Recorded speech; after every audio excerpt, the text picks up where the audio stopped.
મજામાં? હલો ખોટાભાઈ મજામાં? આવ ખોટાભાઈ મજામાં. સરસ.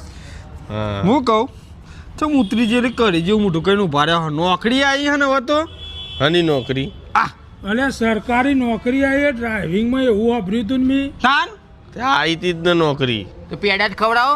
હા પેડા પેડા તો બધાને વેકી માર્યા, પૈસા પતી ગયા પેડોમાં ને પેડોમાં.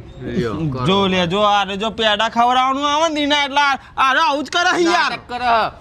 જો ચશ્મા બસમાં ઠઠાઈને બેહ્યો જોજે જાકેટે ભાવ 3400 રૂપિયાનું હ. ચલા 3400 હું કે હા તાણ. તાણ મેં તો નોકરી ના પાડી દીધી કે હું નહીં આવું નોકરી. એટલે ચમ ગાડી લ્યા? અલે 120 130 ચલાવવાનું કહેતા હતા. એ હેડ જ કઈ યાર 120 ઉભારો 130 કપાના ગાડી કઈ હતી? હું સ્કોર્પિયો હશે લગભગ એટલી. હું કહું હા તે 130 140 તો હું હતો તમારું થાય બીક લાગે હે અલ્યા પણ ટાયરે નથી, ટ્યુબે નથી. પણ આવી નોકરી